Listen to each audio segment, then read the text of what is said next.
Hello friend, कैसे हैं आप लोग। आज से हम शुरू करने जा रहे हैं बिहार बोर्ड के लिए। बिहार बोर्ड मैट्रिक की एग्जाम 2025 में जितने भी स्टूडेंट हैं जो 10वां बोर्ड का एग्जाम देंगे बिहार बोर्ड से, उनके लिए ये आज का क्लास है। ठीक है, तो आप लोग ऐसा करिए कि जल्दी से जल्दी चैनल को सब्सक्राइब कर लीजिए, क्योंकि बहुत सी धांसू क्लास शुरू होने वाला है। तो चलिए शुरू करते हैं। आज हम शुरू करेंगे मैथ, जिसमें पहला चैप्टर का नाम है वास्तविक संख्या।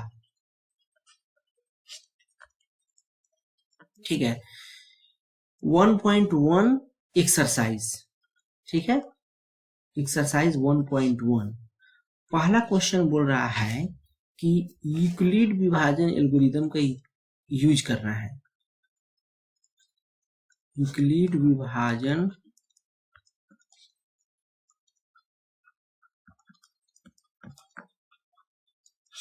एल्गोरिथम का उपयोग करना है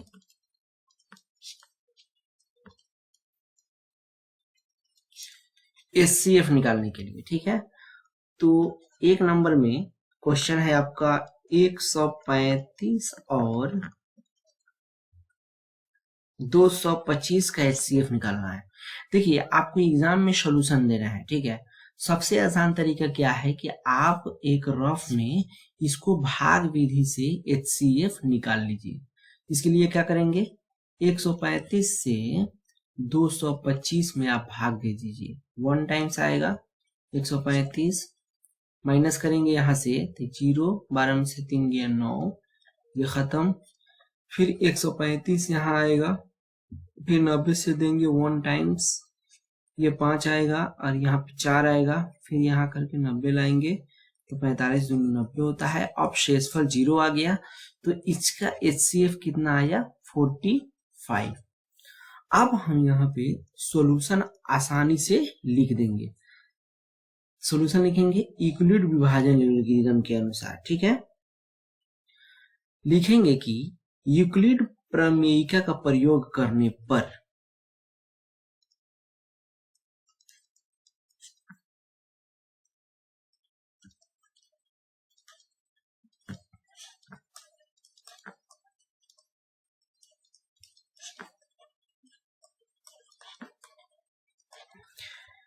क्या होता है, बोलता है कि a बराबर बी क्यू प्लस आर, जहां पर r के बारे में बताता है कि r 0 से बराबर या बड़ा होगा और ये r जो होगा वह आपके इस b से छोटा होगा। ठीक है, और जब r का मान 0 हो जाएगा इस केस में, तो b हो जाएगा मेरा HCF। तो इतना दिमाग नहीं लगाना है, आपको ये सब चीज नहीं लिखनी है। सेकेंड वाला जो मैं लिखा हूं इसको नहीं लिखना है, बस आपको लिखना है यूक्लिड प्रमेयिका का प्रयोग करने पर a बराबर बी क्यू प्लस आर, जहां r 0 से बराबर, 0 के बराबर या बड़ा और b से छोटा होता है। ठीक है, और इस भाग जो दिए हैं, इस भाग को देखते हुए हम स्टेप बाय स्टेप यहाँ लिखेंगे। सबसे पहले यहाँ लिख देंगे कि 225 बड़ा है 135 से, और यहाँ पे जो भाग दिए हैं उसको यहाँ पे लिख देंगे। क्या लिखेंगे, भाज्य बराबर भाजक गुने भागफल जोड़ शेष, यानी कि 225 बराबर 135 गुने 1 प्लस 90। लिख देंगे 225 बराबर 135 गुने 1 प्लस 90। ठीक है, उसके बाद फिर यहाँ 90 से भाग दिए हैं, तो 135 बराबर 90 गुने 1 प्लस 45। लिखेंगे 135 बराबर 90 गुने 1 प्लस 45, और लास्ट में जो 45 से भाग दिए हैं ये वाला, 90 बराबर 45 गुने 2 प्लस 0, इसको लिख देंगे। उसके बाद यहां लिखेंगे कि शेष बराबर 0, इसलिए HCF बराबर 45, यही हो जाएगा आंसर। बिल्कुल आसान तरीका है, आपको दिमाग लगाना ही नहीं है ज्यादा, बस जो संख्या दिया हुआ है इन दोनों संख्याओं का भाग विधि से HCF निकाल लेना है, और यहाँ पे जितना बार भाग दे रहे हैं उसको स्टेप बाय स्टेप यहाँ पे लिख देंगे। लास्ट में शेष 0 रहेगा, जहां शेष 0 हो जाएगा उस समय जिससे भाग दिए रहेंगे वो हो जाएगा HCF। ठीक है, चलिए दूसरा क्वेश्चन देखते हैं। दूसरा क्वेश्चन में बोल रहा है 196 और 38,220 का HCF निकालना है। ठीक है, इसका सॉल्यूशन निकालेंगे। सबसे पहले यहाँ पे भाग विधि से HCF निकाल लेंगे। तो 196 से अगर 38,220 में भाग देंगे तो ये तो बड़ी लंबा दिख रहा है, लेकिन आप भाग दो। ठीक है, अब अगर 9 मरतबा लगाएंगे तो 9 से गुना करने पे आएगा 1764। तो ये 12 में से 4 गया 8, 15 में से 6 गया 9, और ये कट जाएगा, फिर ऊपर से 0 उतरेगा। अब अगर 5 मरतबा लगाएंगे तो ये हो जाएगा 980। अब शेषफल हो गया 0। ठीक है, अब फिर उसी तरह से स्टेप बाय स्टेप लिख देंगे। ठीक है, क्या लिखेंगे? लिखेंगे कि यहाँ 38220 ग्रेटर देन 196। अब लिखेंगे कि यूक्लिड प्रमेयिका का प्रयोग करने पर, अगर ये प्रमेयिका नहीं है अगर लिखने तो लिखिएगा यूक्लिड थ्योरम। ठीक है, यूक्लिड थ्योरम का प्रयोग करने पर 38220 इक्वल टू 196 गुने 195 प्लस 0 लिखेंगे। शेष इक्वल टू 0, इसलिए HCF बराबर 196, 196 हो जाएगा आपका HCF। बिल्कुल आसान है।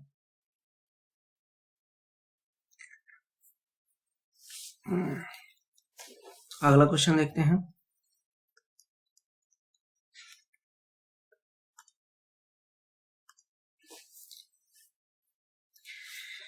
यहां बोल रहा है कि 867 और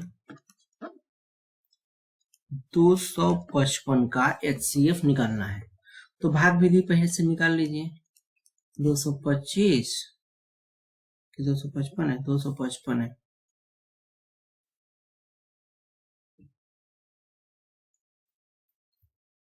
दो सौ पचपन से 867 में अगर भाग देते हैं तो सबसे पहले ये 3 मरतबा जाएगा। 5 से 15, हाथ में 25 से 75, 1 76, 201। उसके बाद 255 यहाँ आ जाएगा, 2 मरतबा अगर डालेंगे तो आ जाएगा 204, 1 5 51, 102। फिर ये 2 मरतबा डालेंगे तो आ जाएगा 102, शेष 0 आ गया, तो HCF हो जाएगा 51। लेकिन हमको तो यूज करना है यूक्लिड थ्योरम, लिखेंगे यूक्लिड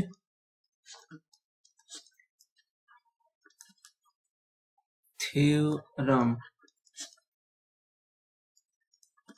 से A बराबर BQ प्लस R, R बराबर 0 रहने पर HCF बराबर हो जाएगा B।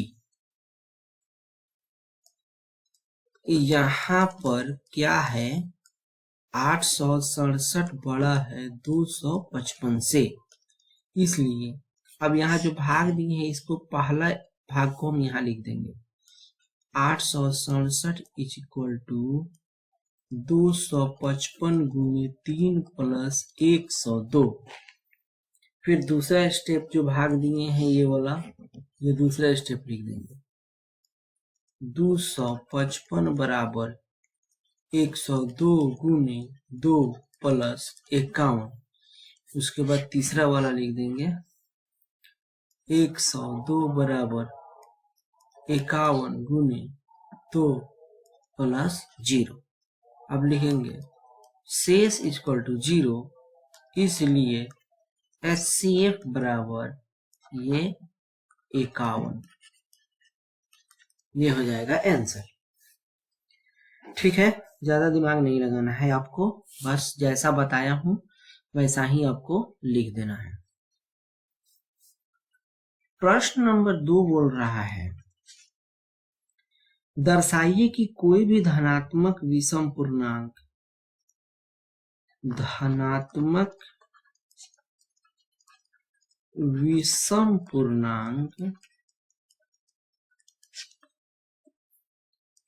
6 प्लस 1 के रूप में रहेगा, या 6 प्लस 3 के रूप में रहेगा, या 6 प्लस 5 के रूप में रहेगा, ये दिखाना है। ठीक है, सबसे पहले इसको कैसे बनाएंगे, सॉल्यूशन में लिख देंगे माना धनात्मक, कोई धनात्मक पूर्णांक मान लेंगे, माना धनात्मक पूर्णांक a है, तो a बराबर BQ प्लस R लिख सकते हैं। ठीक है, जहां R 0 के बराबर या बड़ा और लेस देन B रहेगा। किसके अनुसार, ये लिख देंगे यूक्लिड थ्योरम के अनुसार।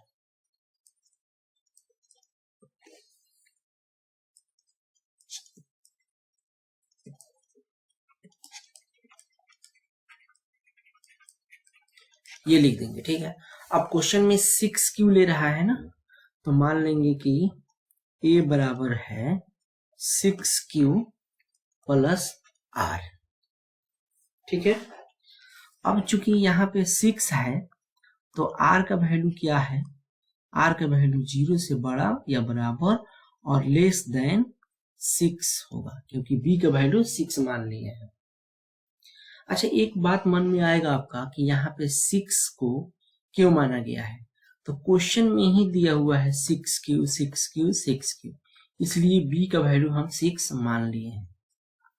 ठीक है, अब यहां से R का वैल्यू क्या क्या हो सकता है, तो यहां से R का वैल्यू हो सकता है 0 1 2 3 4 5, इतना हो सकता है। तो जब R का वैल्यू 0 होगा तो A का वैल्यू कितना होगा, 6Q।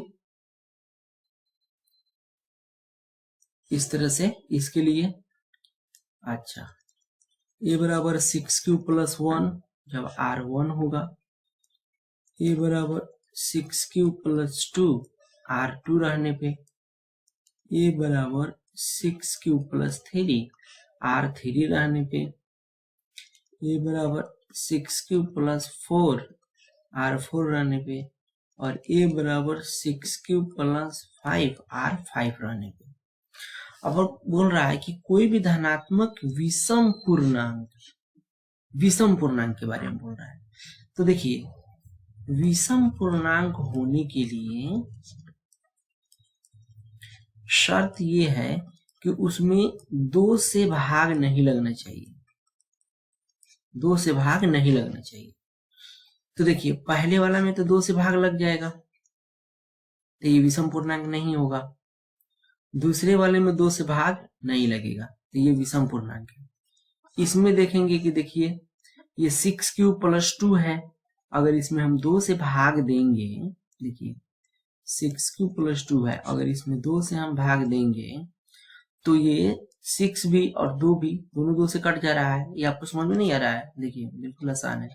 6³ + 2 को लिख सकते हैं 2 × 3³ + 1, यानी इसको अगर हम 2 से भाग दे देंगे तो 2 × 3³ + 1, इसमें 2 से डिवाइड करेंगे तो 2 आसानी से कट जाएगा, यानी कि ये 2 से विभाज्य है।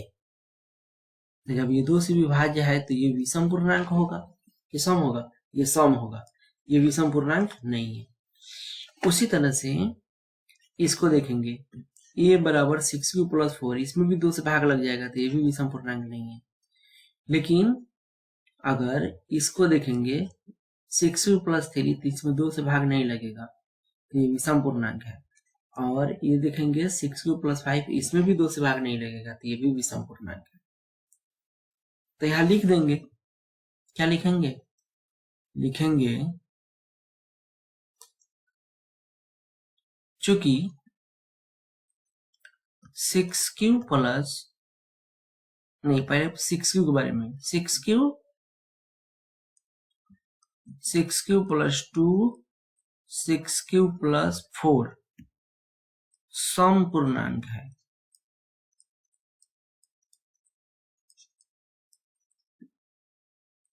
क्योंकि ये 2 से विभाज्य है।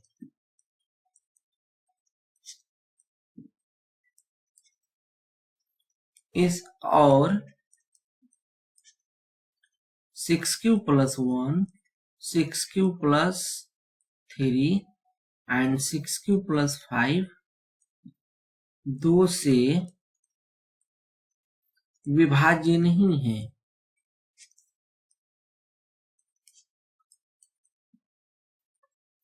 इसलिए ये विषम पूर्णांक है।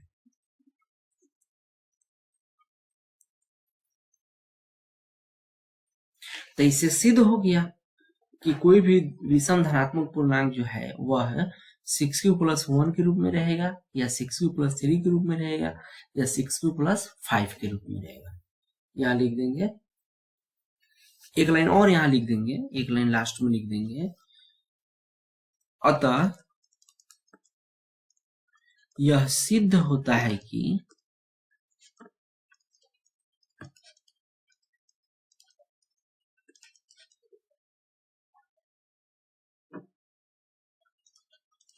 धनात्मक विषम पूर्णांक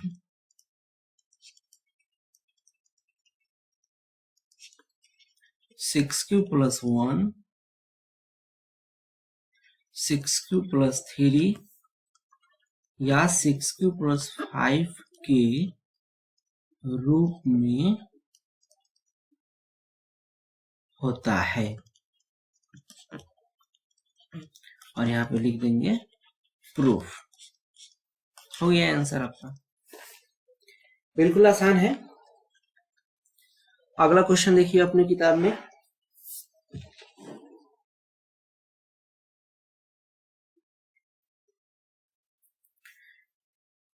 प्रश्न संख्या 3 बोल रहा है, किसी परेड में 616 सदस्य वाली सेना आर्मी की टुकड़ी है। सेना की संख्या है 616। इसको 32 सदस्य वाली एक आर्मी बैंड के पीछे मार्च करना है। आर्मी बैंड की संख्या कितना है? आर्मी बैंड की संख्या है 32, यानी कि लाइन में लग गया इस तरह से 1 2 3 4 इस तरह से करते करते करते करते 32 ठो है ये आर्मी बैंड। इसी के पीछे आपको ये करना है,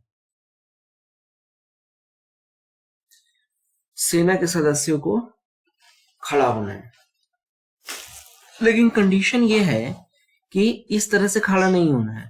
कंडीशन ये बोल रहा है कि दोनों समूहों को समान संख्या वाले स्तंभों में मार्च करना है। ये जो आर्मी है 616, ये और ये जो 32 जो बैंड है, ये इस दोनों को इस तरह से मार्च करना है कि दोनों के समूह में समान संख्या वाले स्तंभ हो। इसको बनाने के लिए सबसे आसान तरीका है इसका HCF निकाल दीजिए, ठीक है। यानी कि 32 और 616 का HCF निकालेंगे।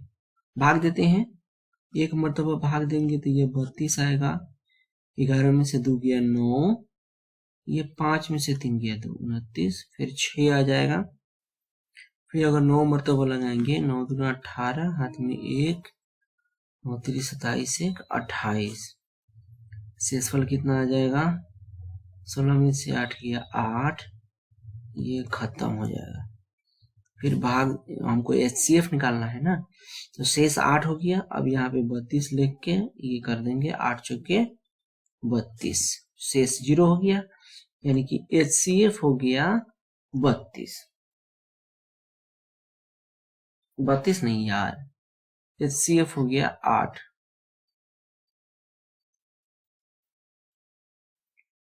यही 8 हो जाएगा आंसर। तो इसको लिखेंगे कैसे?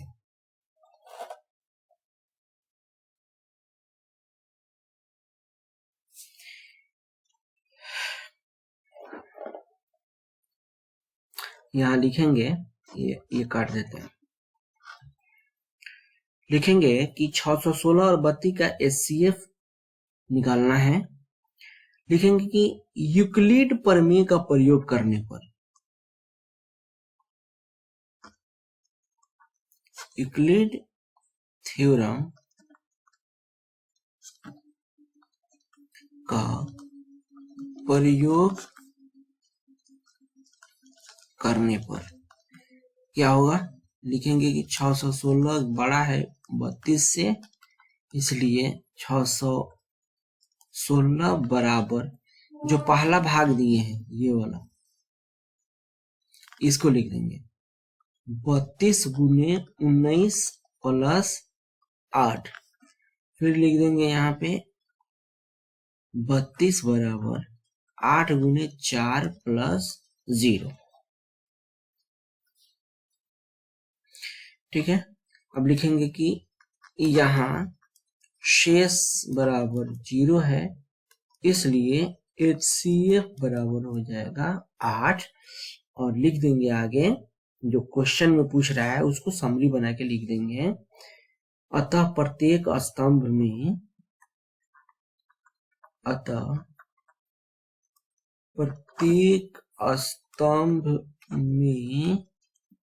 8 सदस्य होंगे।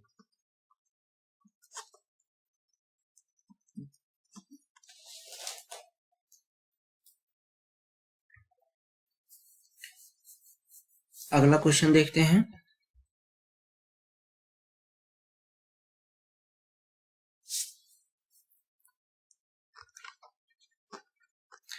देखो प्रश्न 4 बोल रहा है यूक्लिड विभाजन प्रमेय का प्रयोग करके दर्शाइए कि धनात्मक पूर्णांक का वर्ग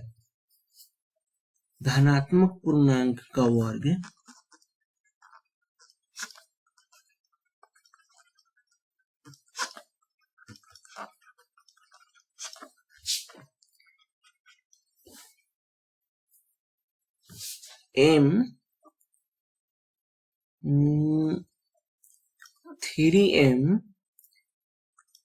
और 3M+1 के रूप का होता है। मान लेते हैं कोई धनात्मक पूर्णांक m है, तो इस धनात्मक पूर्णांक का वर्ग निकालेंगे तो वह या तो 3m के रूप में होगा या 3m+1 के रूप में होगा। इसको हमें सिद्ध करना है।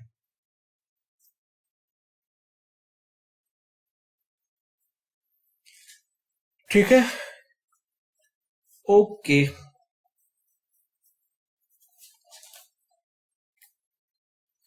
अब हम इसको सॉल्यूशन बिल्कुल आसान तरीके से निकालेंगे। मानेंगे कि माना कोई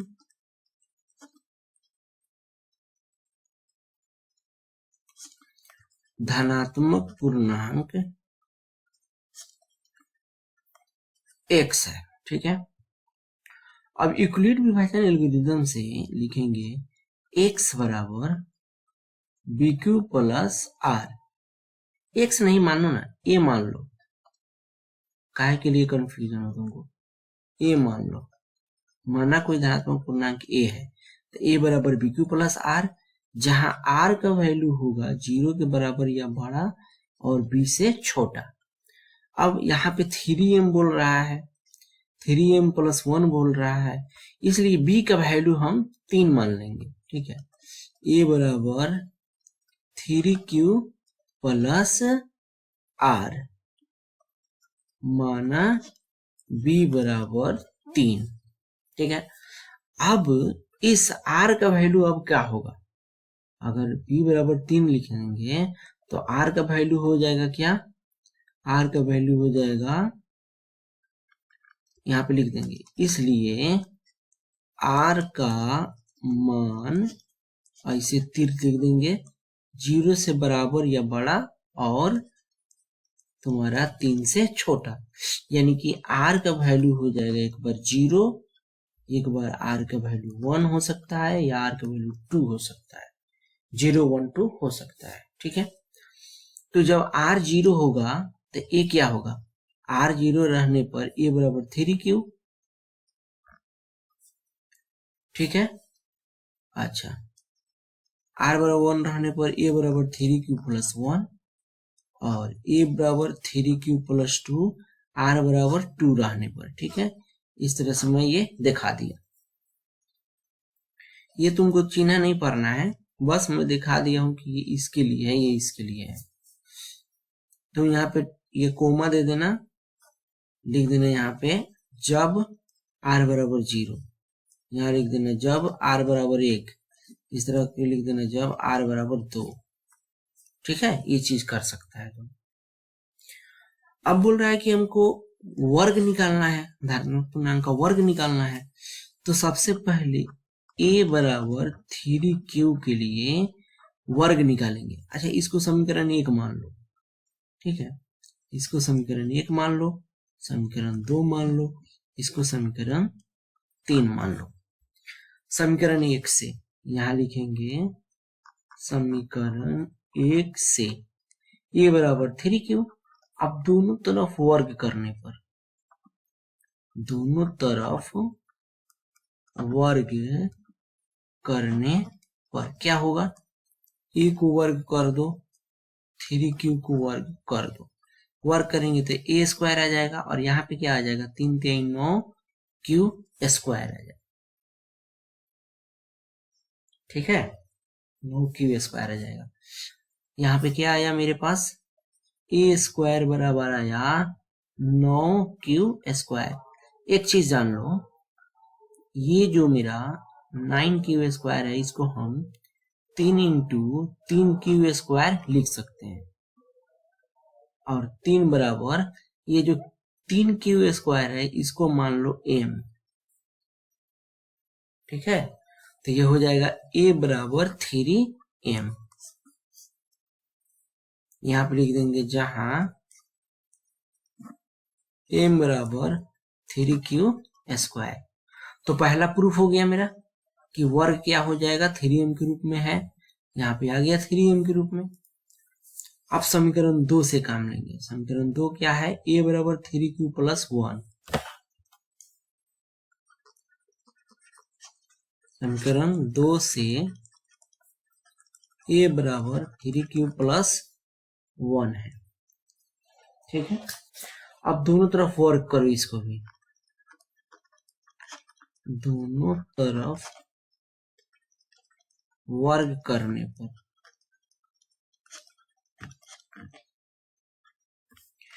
तो यहाँ पे वर्क कर दो a स्क्वायर, यहाँ पे वर्क करोगे 3q प्लस 1 का होल स्क्वायर, तो क्या होता है a प्लस b का होल स्क्वायर करोगे तो आता है a square plus 2ab plus b square, होता है ना जी।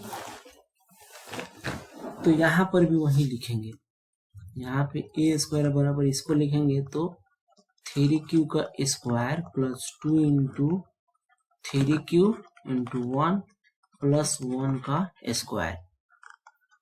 अब ए स्क्वायर निकालेंगे तो ये 9 क्यू स्क्वायर,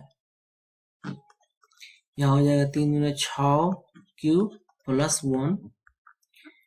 अच्छा, अब देखो इधर क्वेश्चन में क्या है। क्वेश्चन में है कि 3m प्लस 1 के रूप में लाना है। तो देखो यहाँ पे, यहाँ से अगर 3 कॉमन ले लेंगे इस दोनों में से, तो देखो क्या होगा, 9 क्यू स्क्वायर है, यहाँ से हम 3 कॉमन ले लेंगे तो 3 क्यू स्क्वायर बचेगा, यहाँ प्लस है तो प्लस लिख देंगे, यहाँ से 3 कॉमन ले लेंगे तो यहाँ पे 2 क्यू बचेगा अब प्लस 1।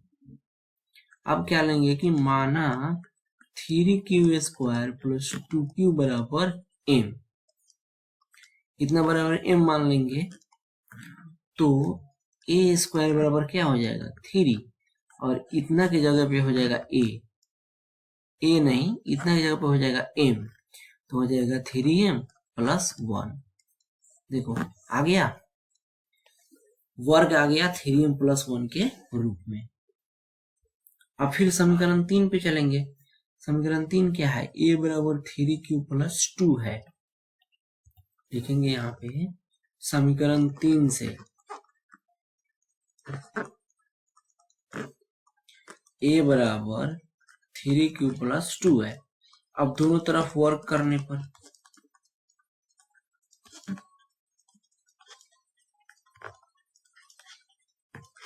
वर्क कर दो, a स्क्वायर 3q प्लस 2 का होल स्क्वायर। अब a स्क्वायर के बदले a स्क्वायर लिख दो, इसको उसी तरह से a square plus 2ab plus b square. अब यहाँ देखेंगे तो ये 9q स्क्वायर रह जाएगा, ये हो जाएगा 3 दूना 6 दूना 12 क्यू प्लस 4, 2 का स्क्वायर 4। अब देखो इसमें क्या करेंगे, इसको भी हमको लाना है 3m प्लस 1 के रूप में, तो लास्ट में 1 तो लाना है हमको। तो क्या करेंगे, इसको a स्क्वायर है, a स्क्वायर बराबर 9q स्क्वायर प्लस 12q, इसको 4 को लिख सकते हैं 3 प्लस 1। ठीक है, अब क्या करो कि तुम यहां से लेके यहां तक में 3 कॉमन ले लो। a स्क्वायर बराबर 3 अगर कॉमन लेंगे तो यहाँ हो जाएगा 3q स्क्वायर, यहाँ पे 3 कॉमन ले लिए हैं तो 4q बचेगा, और यहाँ पे 3 कॉमन लिए तो 1 बचेगा, और यहाँ पे 1 हो गया। अब मान लेते हैं, माना 3q square plus 4q plus 1, इसका वैल्यू हम मान लेते हैं m, ये अंदर में जो है ना सबको m मान लेते हैं, तो a स्क्वायर बराबर हो जाएगा 3m प्लस 1। आ गया, यानी कि a स्क्वायर जो है वो किसके बराबर आ गया, 3m प्लस 1 के रूप में आ गया। तो लिख देंगे, इसलिए जो क्वेश्चन पूछ रहा है उस क्वेश्चन के अनुसार लिख देंगे कि धनात्मक पूर्णांक का वर्ग 3m प्लस 1 के रूप में आता है। यहाँ पे लिख देंगे, यहाँ पे, इसलिए इसे धनात्मक पूर्णांक का वर्ग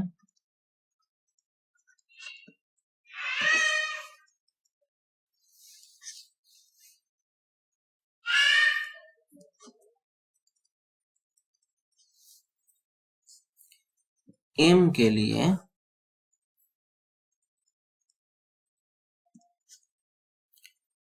थ्री एम तथा 3m प्लस 1 के रूप का होता है।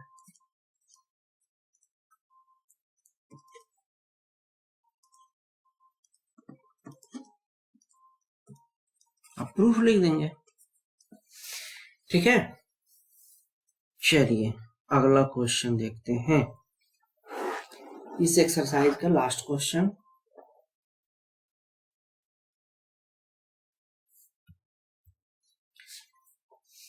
इस एक्सरसाइज का लास्ट क्वेश्चन अभी देखेंगे, उसके बाद इसको बंद कर देंगे। ठीक है, प्रश्न 5 देखिए क्या कह रहा है। 5 बोल रहा है कि यूक्लिड विभाजन प्रमेयिका का प्रयोग करके दर्शाइए कि किसी धनात्मक पूर्णांक का घन, इसको चार्ज में लगाना होगा,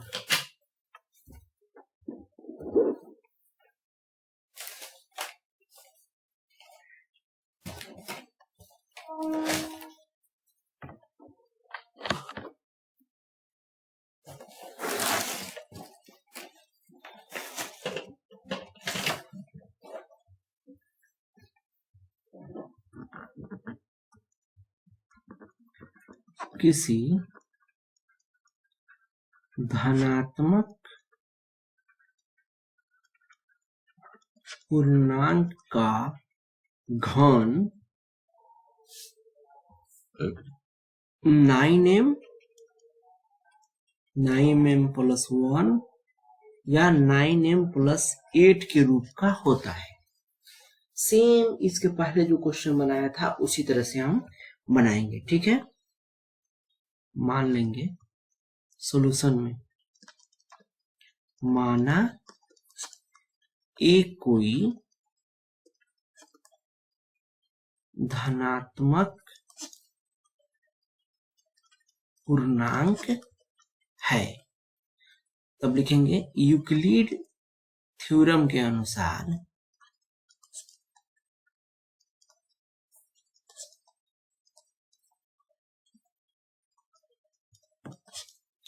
a बराबर बी क्यू प्लस आर, जहां r का वैल्यू होगा 0 के बराबर या बड़ा और b से छोटा, ठीक है। अब चूंकि 9m की बात चल रही है, ठीक है, तो हम r का वैल्यू, b का वैल्यू 9 मान लेते हैं। माना b बराबर 9, तो जब b 9 हो जाएगा तो r का वैल्यू 0 से बड़ा या बराबर और 9 से छोटा होगा, यानी कि r का वैल्यू क्या क्या होगा, r का वैल्यू होगा 0, 1, 2, 3, 4, 5, 6, 7, 8, इतना तक होगा।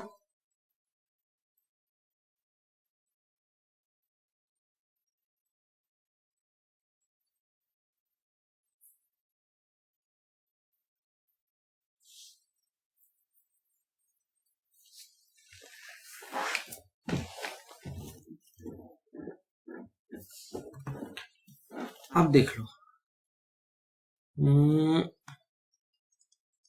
जब r बराबर 0 तो a बराबर क्या होगा, a बराबर हो जाएगा 9q, ठीक है। और जब r बराबर 1 तो a बराबर हो जाएगा 9q प्लस 1। उसी तरह से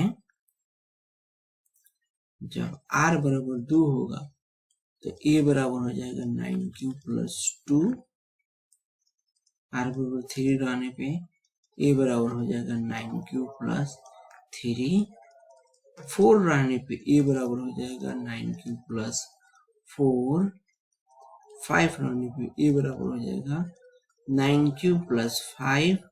उसी तरह से 6 रहने पे, 7 रहने पे, 8 रहने पे a बराबर हो जाएगा 9q plus 6, 9q plus 7, 9q plus 8।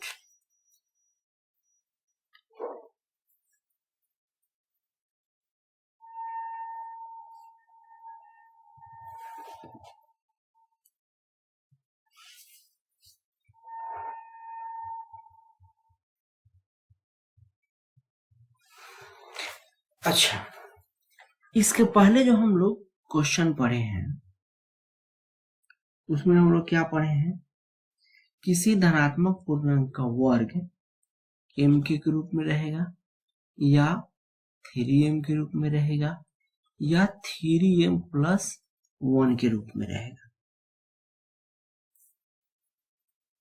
लेकिन इस बार हमको धनात्मक पूर्णांक का घन निकालना है, क्यूब निकालना है, क्यूब। ठीक है, ठीक है। इसको समीकरण 1 मान लो, इसको समीकरण 2 मान लो, इसको 3, इसको 4, ये है 5, ये है 6, ये 7, ये 8 और ये समीकरण 9। ठीक है, अब क्वेश्चन के अनुसार आगे बढ़ेंगे।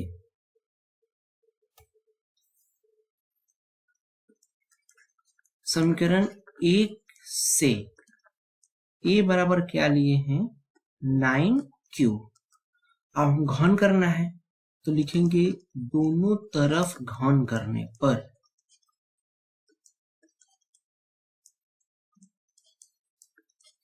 घन करो AQ और 9Q को घन कर दो, तो ये हो जाएगा AQ और 9 81 9 729 Q।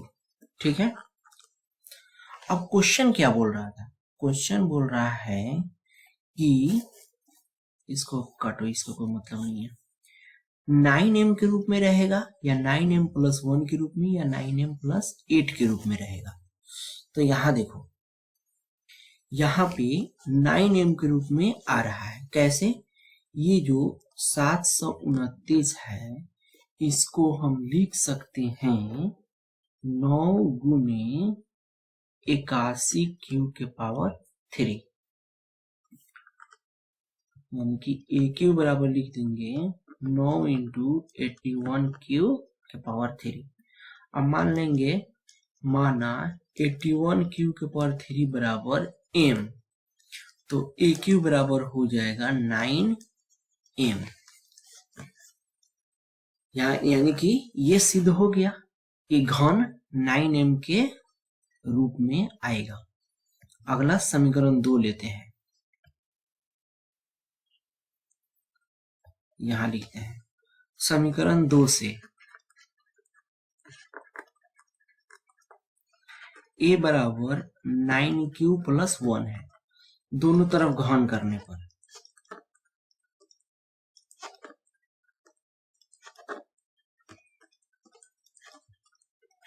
घन करते हैं तो AQ हो जाएगा, ये 9q + 1 है, इसको घन करेंगे, ये तो हो जाएगा AQ।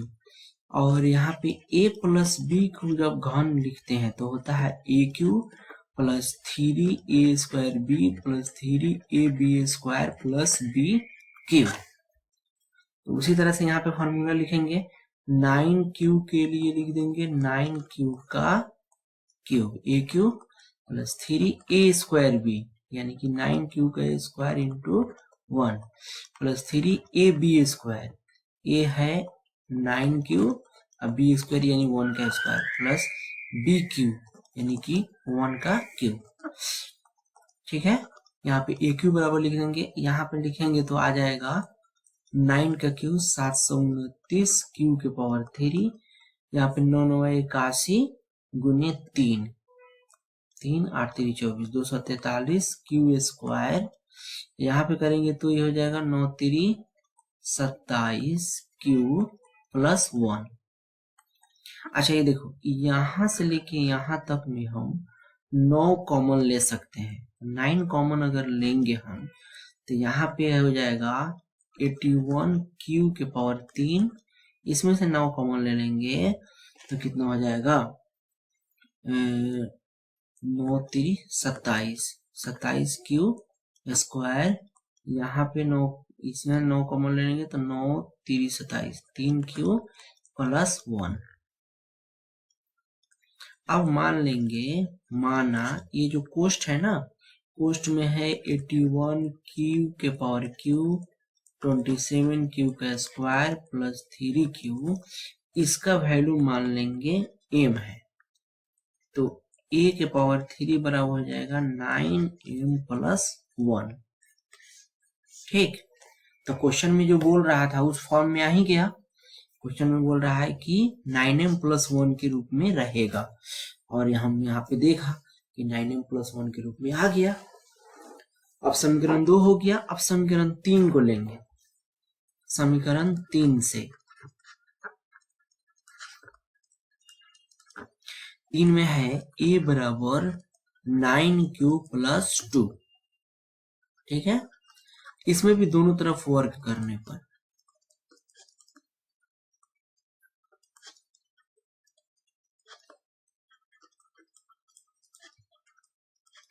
अब दोनों तरफ वर्क नहीं करना है, घन करना है। घन करने पर तो a को घन करेंगे और 9q+2 को घन करेंगे। ठीक है, तो यहाँ पे a के पावर 3 आएगा, यहाँ पे 9q को पावर 3a²b, तो 9q² into 2 plus 3ab², a यानी कि 9q, b² यानी कि 2 का स्क्वायर, प्लस b के पावर 3 यानी 2 के पावर 3। यहाँ aq बराबर हो जाएगा, यानी करेंगे तो 729 q के पावर 3, यहाँ निकालेंगे तो क्या आएगा 9 9 81 और 3 दूना 6, तो 81 गुने 6, 6 गुने 6 और 8 6 48 q² प्लस यहाँ पे हो जाएगा 2 गुने 4 3 12 गुने 9, 12 9 108 q प्लस इसको करेंगे तो 2 में 4 गुना 8 आएगा। ठीक है, यानी कि AQ बराबर कितना आ जाएगा। अब देखिए यहां से लेकर यहां तक जो है इस सब में हम 9 कॉमन ले सकते हैं, तो 9 कॉमन ले लीजिए। यहां से 9 कॉमन लेंगे तो 81 q के पावर 3, यहाँ पे 9 अगर कॉमन ले लेंगे तो 9 से भाग दे दीजिए, 9 × 45 45 3 36, ये गलत लिख गए क्या, 9 9 81, 6 × 6 9 9 81 गुने 3 गुने 6, 81 में 6 से गुना करेंगे 6 8 6 48, यही तो हुआ, तो 9 से भाग देंगे तो 9 × 45 9 × 45 3 9 × 36। ठीक है, 9 × 36 यानी 9 कॉमन लेंगे तो 54q² हुआ।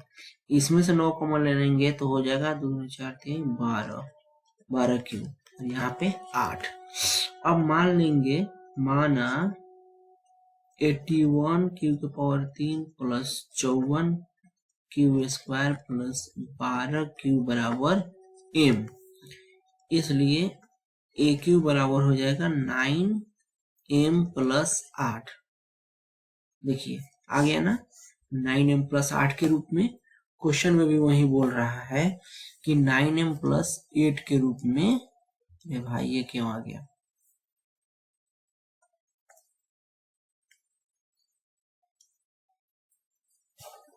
क्वेश्चन में भी वही बोल रहा है कि 9m + 8 के रूप में रहेगा।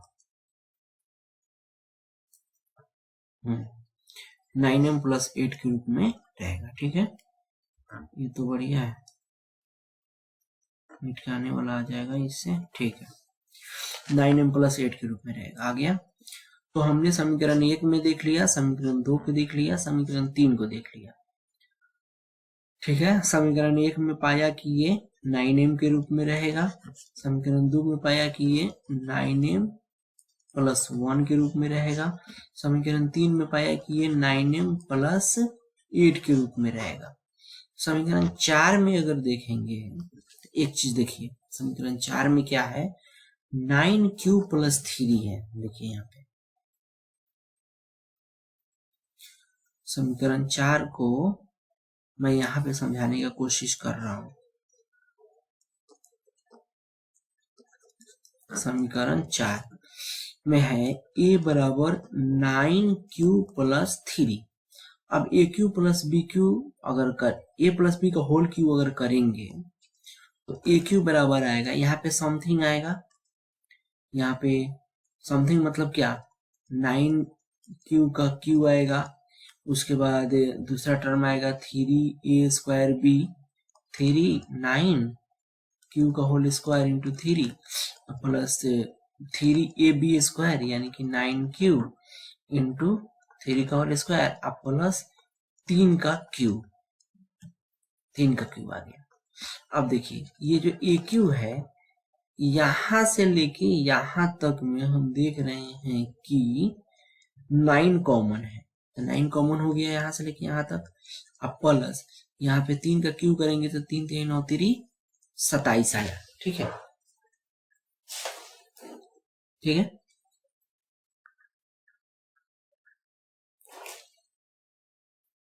तीन 9 3 27।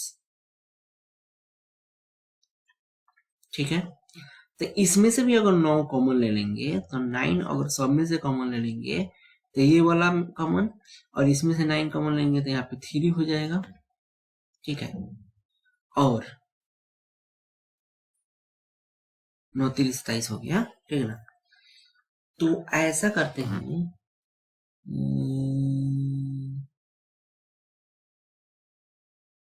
अच्छा सब में 9 कॉमन है ना, सब में 9 कॉमन हो गया, पूरा का पूरा में 9 कॉमन हो गया। ठीक है, तो यहाँ पे 9 कॉमन हो गया सब में 9 कॉमन हो गया, तो इसको लिख सकते हैं जितना ये कोष्ठ में है सबको m मान लेंगे, तो ये 9m के रूप में आ गया। ये बात समझ में आया, 9m के रूप में आ गया। अच्छा, समीकरण 4 हो गया। ये समीकरण ये हम समझाने के लिए लिख रहा हूं, आगे आपकी लिख सकते हैं, लिख देंगे कि अतः इतना ही बनाएंगे, इतना बनाने के बाद लिख देंगे अतः धनात्मक संख्या का घन 9m प्लस 1 और 9m प्लस 8 के रूप में आता है, प्रूफ लिख देंगे। लेकिन मैं ये दिखाने की कोशिश कर रहा हूं कि कैसे ये हो रहा है। समीकरण 4 हो गया। समीकरण 5 में क्या था? समीकरण 5 में था a बराबर 9q प्लस 4। अब देखो 9q प्लस 4 है तो पहला वाला टर्म में भी 9 का कॉमन आएगा, दूसरे वाला टर्म में भी 9 का कॉमन रहेगा, माने 9 का मल्टीपल रहेगा, तीसरे वाले टर्म में भी 9 का मल्टीपल रहेगा। लेकिन जो लास्ट वाला टर्म आएगा 4, इसका घन करेंगे तो कितना आएगा? 4 चौका 16 चौका 64। ठीक है, 16 चौका 64। 64 को आप ऐसा लिखिए कि 9 का गुणज हो और प्लस में हो, तो 64 को हम क्या लिख सकते हैं? 64 को लिख सकते हैं 9 सत्य 63। हाँ, 64 को लिख सकते हैं 9 सत्य 63 प्लस 1 लिख सकते हैं ना। यानी कि इस सारे टर्म में 9 कॉमन है और 64 में भी 9 कॉमन होके प्लस 1 है, यानी कि इसको हम लिख सकते हैं 9m प्लस 1 के रूप में। ठीक है, इस तरह से आप दिखा सकते हैं। मैं समझाने के लिए मैं इस बात को मैं बताया हूँ। चलिए ठीक है।